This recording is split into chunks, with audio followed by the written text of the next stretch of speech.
The Chennai shopping mall శ్రావణ సంబరం KG sale నక్షి జ్యువెలరీ మేళా ఫ్లాట్ 50% ఆఫ్.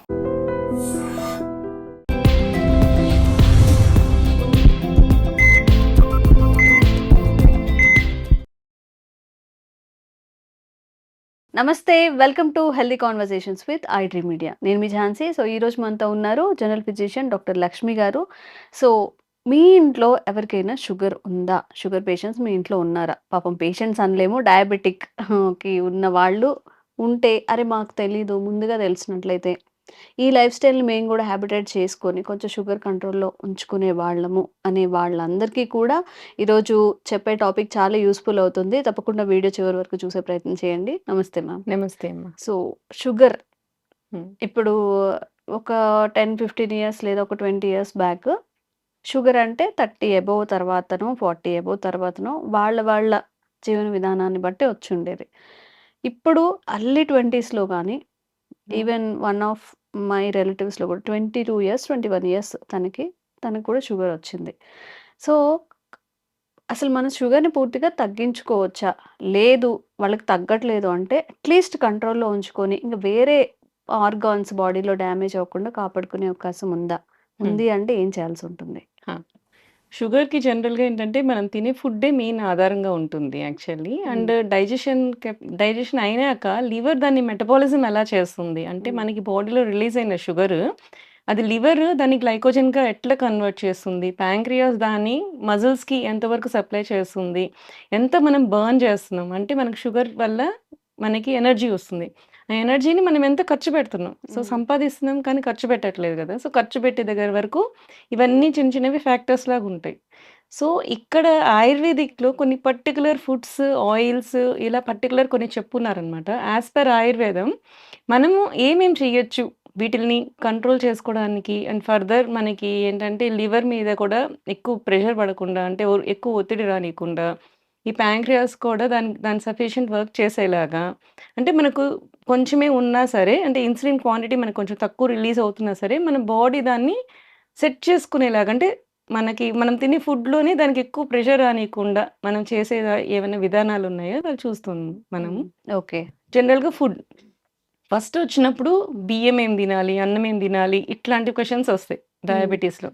అవి ఏం తీసుకోవాలని ఆయుర్వేదంలో చెప్పారు. జనరల్‌గా పురాణత్వం, శ్రేష్ఠత్వం అంటారు. సో, అన్నం తీసుకునేటప్పుడు పాత బియ్యం మాత్రమే యూజ్ చేయాలి. పాత బియ్యం అంటే ఎంత పాత ఉండాలి అనే దానికి సంవత్సరం అని చెప్పి పర్టిక్యులర్‌గా కూడా చెప్తారనమాట. ఒక సంవత్సరం పాటు మనకి ఆగిన బియ్యము బెస్ట్ బియ్యం అని చెప్పి చెప్తారు. దానికేంటంటే ప్రాసెస్ అయ్యే కొద్దీ దాంట్లో ఉన్న ఈ క్విక్ రిలీజ్ ఆఫ్ షుగర్స్ అనేవి తగ్గుతాయన్నమాట. So, okay. అవి పాత పాత బియ్యం బియ్యం. తీసుకోవాలి. పాత బియ్యం. హ్మ్. ఇంకొకటి సెకండ్, థర్డ్ వచ్చినప్పుడు నెక్స్ట్ ఏం తీసుకోవచ్చు అంటే ఎవలు చెప్తారు. అంటే బార్లీ. హ్మ్. బార్లీని కూడా అన్నం వండుకోనిలాగా తినేవాళ్ళు పాతకాలంలో. అవి ఒకటి చేస్తారు. బట్ వాటిల్లో మన గ్లూటెన్ ఎక్కువ ఉంటుంది అనుకుంటారు కదా! గ్లూటెన్ ఇంటాలరెన్స్ ఉన్న వాళ్ళు మాత్రం కొంచెం అవాయిడ్ చేయొచ్చు.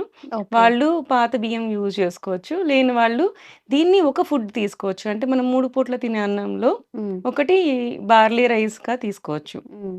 మూడోది వీట్. ఇవి హ్మ్. 3 మాత్రమే చెప్తారు జనరల్‌గా. వీట్ ఏంటి అంటే మనకి ఎర్ర గోధుమలుంటే చాలా బెస్ట్. ఆ ఎర్ర గోధుమలని కూడా మనకేంటి అంటే అని డీహస్ చేసి దాన్ని యూజ్ చేసుకోవడం బెటర్. దీన్ని హ్మ్. కూడా ఏంటంటే రవ్వలాగా యూజ్ చేసుకొని, హ్మ్. ఆ రవ్వని అన్నంలాగా వండుకోవడం అన్నమాట. ఓహో! So, okay.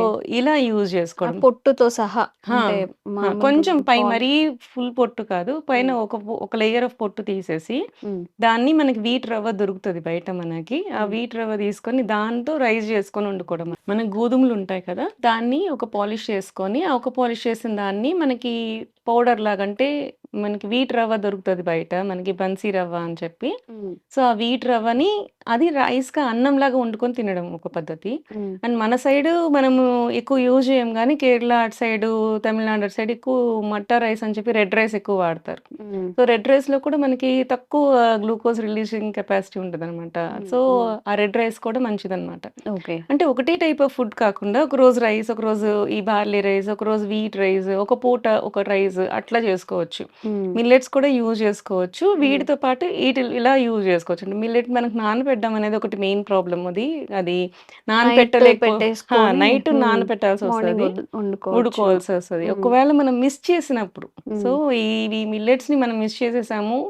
సో, మనకి వెంటనే కావాలి అనుకున్నప్పుడు నెక్స్ట్ ఏంటి ఆల్టర్‌నేట్ ఆప్షన్స్ అన్నప్పుడు వీటిల్ని మనం యూజ్ చేసుకోవచ్చనమాట. Red rice and wheat, barley ఈటిలిని కూడా మనం యూజ్ చేసుకోవచ్చు. వీటిని మనకి ఎక్కువ నానబెట్టాల్సిన అవసరం ఉండదు. యూజ్ చేసుకోవచ్చనమాట. ఇవి. నెక్స్ట్ వచ్చినప్పుడు వెజిటబుల్స్ చూద్దాం. ఏం వెజిటబుల్స్ మనకి యాస్ పర్ ఆయుర్వేదంలో బెస్ట్ చెప్పారు అనేది. సో, తిక్త శాకం అని చెప్తారు జనరల్‌గా. తిక్త శాకం అంటే చేదుగా ఉన్నవి, కొంచెం చేదుగా ఉన్నవి చాలా బెస్ట్ అని చెప్తారనమాట యాస్ పర్ ఆయుర్వేద. దీంట్లో పటోల అంటే పొట్లకాయ. మనకు కాకరకాయ ఒకటే తెలుసు కానీ పొట్లకాయ కూడా చాలా మంచిది. పొట్లకాయ, కాకరకాయ, సొరకాయ, బీరకాయ ఈ టైప్ ఆఫ్ వాటరీ వెజిటబుల్స్‌ని మనము ఎక్కువగా యూజ్ చేస్తే ఫైబర్ అనేది ఉంటుంది, మంచిగా ఉంటుంది. వాటరీ వెజిటబుల్స్ కాబట్టి మనకి హై గ్లైసెమిక్ ఇండెక్స్ అనేది రాదనమాట. సో, ఇవన్నీ కూడా దాంట్లో ఇంట్రొడ్యూస్ చేసుకోవచ్చు. కూరలుగా యూజ్ చేసుకున్నప్పుడు ఇవి. ఇది కాకుండా ప్రసాతిక అంటారు. అంటే చిక్కుడుగాయ. చిక్కుడుగాయ కూడా బెస్ట్ అన్నమాట ఉన్న వాటిలో. ఇది యాస్ పర్ ఆయుర్వేదంలో చరక చికిత్స స్థానంలో క్లియర్‌గా చెప్తారు. ఓకే. ఇట్లాంటి కూరగాయలని మనకి యూజ్ చేసుకోమని. చిక్కుడుగాయ, చిక్కుడుకాయలు పొట్లకాయ, సొరకాయ, బీరకాయ, ఈ కాకరకాయ. ఈ టైప్ ఆఫ్ ఫుడ్స్ అన్నమాట. ఓకే. అండ్ జనరల్‌గా కొంతమంది నాన్ వెజ్ తింటారు. నాన్ వెజ్ తినేలాంటి వాళ్ళకి ఎలాంటివి తీసుకోవాలి అని చెప్తే శూలిని మాంసం అని పర్టిక్యులర్‌గా చెప్తారు ఆయుర్వేదంలో. శూలిని మాంసం అంటే శూలాలతో గుచ్చి మనం చేసేది. అంటే బార్బిక్యూ టైప్ అన్నమాట. ఓహో! అప్పట్లోనే బార్బిక్యూస్ చెప్పున్నారు. సో, దానికేంటి అంటే మనకవి గుచ్చి మనము అది నిప్పుల మీద కాల్చినప్పుడు దాంట్లో ఏంటంటే అది కుక్ చేసేటప్పుడు కానీ దాంట్లో ఉండే కేలరీస్ కానీ అవన్నీ ట్రాన్స్‌ఫార్మ్ అవుతాయన్నమాట. వెళ్ళిపోతాయి. సో, అవును. తగ్గుతది. మీకు ఆయిల్ కూడా మనకేంటంటే మనకు చికెన్ ఫ్రైస్ అలా చేసుకున్నప్పుడు ఎక్కువ ఆయిల్ పడతది. బట్ ఇక్కడ మనం బార్బిక్యూ టైప్ ఆఫ్ చేసుకున్నప్పుడు మీకు ఆయిల్ చాలా తక్కువ పడుతుంది. అండ్ ప్రాపర్ కుక్ కూడా అవుతుంది. లోపల నుంచి మనం చిన్న మంట మీద ఉంటుంది కదా! బొగ్గులు ఎక్కువ హీట్ రాదు. సో, ఆ చిన్న హీట్ మీద అది ప్రాపర్‌గా కుక్ అయినప్పుడు అది ఈజీగా డైజెస్ట్ అవుతుంది. మీకు ప్రోటీన్ కూడా పర్ఫెక్ట్‌గా అందుతుంది. అండ్ మీకు బాడీకి కూడా చాలా బావుంటుందనమాట. దీన్ని కూడా పర్టిక్యులర్‌గా శూలిని మాంసం అని చెప్పి ఆయుర్వేదంలో చరక చికిత్సలో క్లియర్‌గా చెప్పారనమాట. ఈ టైప్ ఆఫ్ ఫుడ్స్ తీసుకోవాల్సి ఉంటుంది అని చెప్పి. నెక్స్ట్ కూరగాయలు అయిపోయినాయి కదా! నెక్స్ట్ కమ్ టు ఆయిల్స్ అన్నమాట. ఆయిల్స్‌లో ఏ కైండ్ ఆఫ్ ఆయిల్స్ మనం తీసుకోవాలి. ఓకే. దీంట్లో కూడా పర్టిక్యులర్ 2 ఆయిల్స్ చెప్తారు. ప్రేమేహం తు అతసి సర్షప తైలం చ. సర్షప తైల యుక్తాని అని చెప్పి. అతసి తైలం అంటే flax seed oil. Okay. And సర్షప తైలం ఫ్లాక్స్ అంటే సీడ్ ఆయిల్ వంటలకి వాడుకోవచ్చా మ్యామ్? ఫ్లాక్స్ చెప్తాను. ఆ! Flax okay. Seed oil and సర్షప తైలం. సర్షప తైలం అంటే మనకి ఆవ నూనె. ఆవాలతో చేసే నూనె. ఈ ఆవాలతో చేసిన నూనె మనకి డీప్ ఫ్రైకి పనికిరాదు. అసలు ఆయుర్వేదంలో డీప్ ఫ్రైసే ఎక్కువ చెప్పరు. సో, మనం ఎప్పుడైనా సరే షాలో ఫ్రైసే ఎవరికైనా సరే డయాబెటిక్ కానీ, ఒబేస్ కానీ వీళ్ళందరికీ పీసీఓఎస్ కానీ ఏవైనా సరే షాలో ఫ్రై కుకింగ్ అంటే కొంచెం ఆయిల్ ఏసుకొని, తాలింపేసుకొని వంట చేసుకోవడమే మనకి ఎక్కువ ఉంటుంది. ఓకే. సో, వాటికి వెళ్ళినప్పుడు ఆవ నూనె యూజ్ చేయాలి. ఈ ఫ్లాక్స్ సీడ్ ఆయిల్ ఎప్పుడు యూజ్ చేయాలి? ఫ్లాక్స్ సీడ్ ఆయిల్‌ని అసలు మనం వేడి చేయడానికి అవ్వదన్నమాట. జస్ట్ ఒక 2 నిమిషాలు ట్యాంపరింగ్ లాగా అంటే రసం, సాంబార్ చేసేసామనుకోండి. సాంబార్‌కి ముందుగా మనం తాలింపేసి కూరగాయలు వేస్తాం కదా! అలా కాకుండా కూరగాయలవన్నీ బాయిల్ చేసి సాంబార్ పెట్టేసుకొని లాస్ట్‌లో మనకి తాలింపేస్తాం కదా! అప్పుడు అలాంటి వాటికి కొంచెం ఫ్లాక్స్ సీడ్ ఆయిల్ యూజ్ చేసుకోవచ్చు. దానికి కొంచెం ఘాటు ఉంటుంది. అలా అలా కాకుండా కూడా మనం డైరెక్ట్‌గా కూడా యూజ్ చేసుకోవచ్చు ఫ్లాక్స్ సీడ్ ఆయిల్. సలాడ్స్ తింటుంటారు.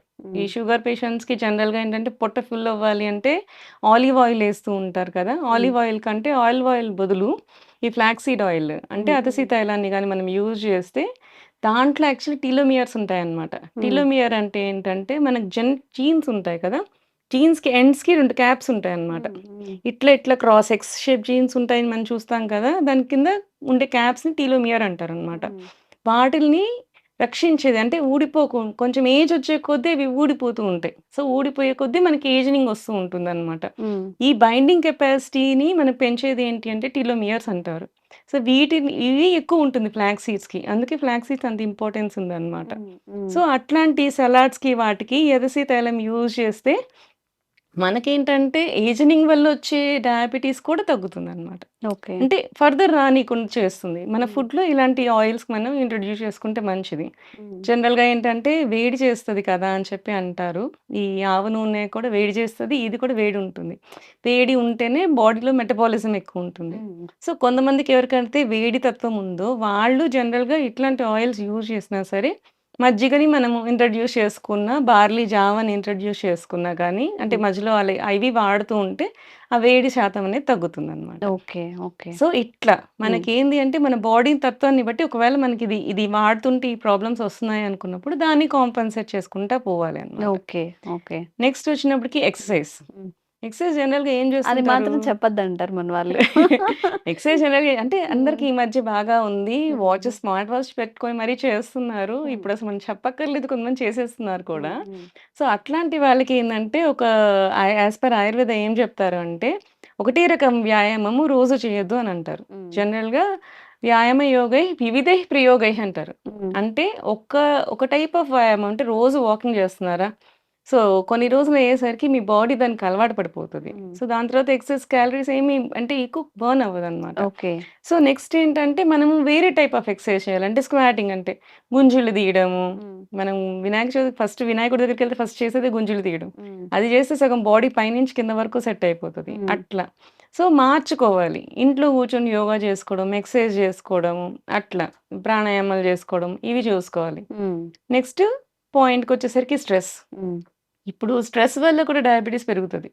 Stress leads to cortisol, cortisol leads to hormonal imbalances. Hmm. జనరల్‌గా అలా వచ్చినప్పుడు కూడా మనకు డయాబెటిస్ వస్తూ ఉంటుంది. సో, హ్మ్. ఇట్లాంటి స్ట్రెస్‌ని మనం కాంపెన్సేట్ చేసుకోవాలి అంటే ధ్యానం చేయడం, మెడిటేట్ చేయడం, ఉన్న అవర్స్‌లోనే ఈవినింగ్ మన టైం కుదుర్చుకొని మరి చేసుకోవడం అన్నమాట. ఇట్లాంటివి చేస్తూ మనము షుగర్‌ని కంప్లీట్‌గా కంట్రోల్‌లో పెట్టుకోవచ్చు. ఓకే. సో సో, మ్యామ్ జనరల్‌గా మనం ఎంత చేసినా గాని అంటే ఒక ప్రశాంతంగా బాడీ రిలాక్సేషన్ అవ్వడం ఇది కూడా ఇంపార్టెంటే కదా! అవును. సో, దానికి రిలేటెడ్‌గా ఏదైనా స్లీప్ ఉంటుందా? కూడా చాలా ఇంపార్టెంట్ అండి. హ్మ్. స్లీప్ కూడా సరిగ్గా లేకపోతే మళ్ళీ షుగర్ లెవెల్స్ కూడా డిఫరెన్స్ ఒస్తాయి. అవునా? అవును. హ్మ్. ఖచ్చితంగా ఒస్తాయి. జనరల్‌గా ఏంటంటే మనకి ప్రాపర్ స్లీప్ 8 అవర్స్ ఉండాలి. హ్మ్. సో, నాకు 8 అవర్స్ కుదరట్లేదు. హ్మ్. సో, నాకు 6 అవర్సే కుదురుతుంది అనుకున్న వాళ్ళకి జనరల్‌గా ఒక స్టడీ ఉందన్నమాట. Hmm. So, 1 hour of night sleep is equal to half an hour of morning sleep. హుహు. సో, ఇది ఒక స్టడీ. ఇది హ్మ్. చేసున్నారు. ఇది ప్రూవ్ అయింది. ఒకవేళ మనం నైట్ 6 అవర్సే పడుకోగలుగుతున్నాం. మనకు టైం లేదు అన్నప్పుడు, హ్మ్. అక్కడ 2 అవర్స్ మనం మిస్ చేస్తున్నాం. సో, హ్మ్. ఆ 2 అవర్స్‌కి బదులు 1 అవర్ ఆఫ్ మార్నింగ్ స్లీప్ అన్నమాట. హ్మ్. ఆఫ్టర్‌నూన్. హ్మ్. అది ఎప్పుడు పడుకోవాలి ఇది కూడా పర్టిక్యులర్‌గా చెప్పారు ఆయుర్వేదంలో. ఎప్పుడు పడుకోవాలి అంటే భోజనానికి ముందు పడుకోవాలి. హ్మ్. మీకు మధ్యాహ్నం నిద్రొస్తది. రోజు మీకు నిద్రపోయే అలవాటుంది అనుకోండి. మధ్యాహ్నం పూట అన్నం తినక ముందే ఒకసారి పడుకోండి. అది రివర్స్ చేస్తారు మన వాళ్ళు. రివర్స్ చేస్తాం కొంచెం మనం. మంచిగా తినేసాక ఆ! కాసేపు పడుకుంటాం. పడుకుందాము అదే. అనుకుంటారు. జనరల్‌గా హ్మ్. మనం ఏదైనా ఇంట్లో ఉండేవాళ్ళైతే హెక్టిక్ వర్క్ అయిపోయినప్పుడు ఒక హ్మ్. క్విక్ న్యాప్ తీసి దాని తర్వాత లేసి భోంచేయండి. అప్పుడు కంటిన్యూషన్ మళ్ళీ భోజనం చేశాక శతపథం గచ్చేతంటారు. హ్మ్. అంటే 100 అడుగులు నడవాలి. అవునా? ఆ! హ్మ్. ప్రతి మీల్ అయిపోయినాక 100 అడుగులు నడిస్తే అది హ్మ్. మన బాడీలో ప్రతిదీ అక్కడ మూవ్‌మెంట్ అనేది ఉంటుందన్నమాట. అచ్చా! So, okay. ఇదంతా కూడా యాస్ పర్ ఆయుర్వేదం చెప్తారు. యోగరత్నాకరం కానీ, చరక చికిత్సలో గానీ, ఇవన్నీ కూడా ఇంత క్లియర్‌గా చెప్తారు. హ్మ్. ఏం తినాలి? ఎలా ఉండాలి? ఎన్ని అవర్స్ పడుకోవాలి అని. ఒకవేళ 7 అవర్సే పడుకున్నాము. నైట్ టైమ్స్ మనకి 7 అవర్స్ స్లీప్ దొరికింది. నెక్స్ట్ రోజు ఎంత పడుకోవచ్చు అంటే హాఫ్ అన్ అవర్ చాలు. హ్మ్. ఎందుకంటే half an hour is equal to 1 hour of night sleep కాబట్టి. Okay. So, 8 hours proper sleep ఉన్న వాళ్ళకి ఆఫ్టర్‌నూన్ నిద్రొచ్చినా సరే try to avoid that one. Hmm. లేసి కొంచెం తిరగండి హ్మ్. జనరల్‌గా. హ్మ్. హ్మ్. అండ్ ఇంకొక పర్టిక్యులర్‌గా కూడా ఒకటి చెప్తారనమాట. నిద్ర మధ్యాహ్నం పోవాలి అనిపించినప్పుడు ఒకవేళ 8 అవర్స్ స్లీప్ అయిపోయింది. హ్మ్. స్టిల్ మీకు నిద్రొస్తుంది ఆఫ్టర్‌నూన్.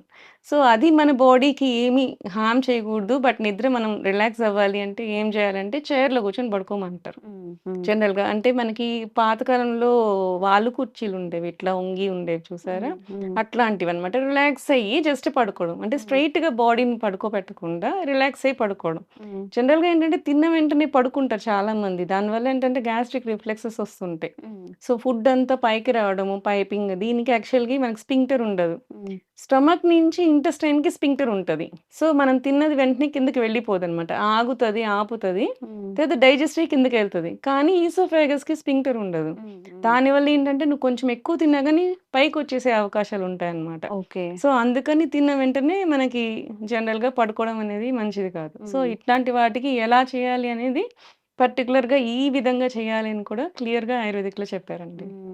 ఓకే. సో, ఇది నాట్ ఓన్లీ ఫర్ షుగర్ కాదు కదా అవును. మేడం. అందరికీ జనరల్‌గా వర్తించేది. అందరికీ అసలు వర్తిస్తుంది. యాహ్! మనం ఎలా తినాలి? హ్మ్. ఏం చెయ్యాలి ఒక అంటే డేలో? ఫుడ్ అనేది మాత్రం హ్మ్. పర్టిక్యులర్ ప్రమేహం గురించి చెప్పానండి. ఇవాళ ఓకే. షుగర్ గురించి షుగర్ ఫుడ్స్ కానీ, ఆయిల్స్ కానీ హ్మ్. ఇది అందరికీ కాదనమాట. ఓకే. ఇది ఓకే. ఓన్లీ షుగర్ పేషెంట్స్‌కి you can add on to హ్మ్. డయాబెటిక్ కాకపోయినా ఒబేసిటీ వాళ్ళకి కూడా కొంచెం హ్మ్. ఇలాంటి ఆయిల్స్, ఇట్లాంటి ఫుడ్స్ మళ్ళీ ఇంట్రొడ్యూస్ చేసుకోవచ్చు. ఓకే. బట్ ఇన్ జనరల్ వాళ్ళకి ఇవన్నీ అంటే ఓన్లీ అంటే మీన్స్ ఎనర్జీ వచ్చే ఫుడ్స్ కాదు. ఎక్కువ ఎనర్జీ రావు కాబట్టి ఇవి అందరికీ కాదు. హ్మ్. ఈ ఫుడ్ కానీ, ఈ పర్టిక్యులర్ ఆయిల్ ఎక్సైజ్ అవన్నీ అందరూ పాటించొచ్చు. Food okay. అండ్ ఆయిల్ మాత్రం ఎక్స్‌క్లూజివ్ ఫర్ డయాబెటిక్స్ అనుకోవచ్చు. ఓకే. ఓకే. సో, డయాబెటిక్ పేషెంట్స్‌కి చెప్పినదంతా డయాబెటిక్ పేషెంట్స్ పాటించండి. మిగతా వాళ్ళు గూడా మనం తినేసి అలా కూర్చోవడం, లేదా తిన్న వెంటనే పడుకోవడం, మధ్యాహ్నమైనా, నైట్ అయినా అలా చేస్తూ ఉంటాం కదా! అట్‌లీస్ట్ ఒక 10 నిమిషాలు, అట్‌లీస్ట్ 15 నిమిషాలన్నా నడవడానికి కేటాయించండి. ఆ టైం మనం ఏమీ చేయము. జస్ట్ స్క్రోల్ చేసుకుంటూను, టీవీ చేస్తూనే ఉంటాం తప్ప, మన ఆరోగ్యం కోసం కూడా కొంచెం ఆలోచించి, సో, ఈ విధానాలు పాటిస్తే మనం ఇంకొంచెం హెల్తీగా ఉండే అవకాశం ఉంటుంది. అండ్ ఇలాంటి బోలెడన్ని అవేర్‌నెస్ కల్పించే హెల్త్ వీడియోస్ మనం త్రూ చేస్తూనే ఉంటాము. Thank you so much ma'am. Thank you.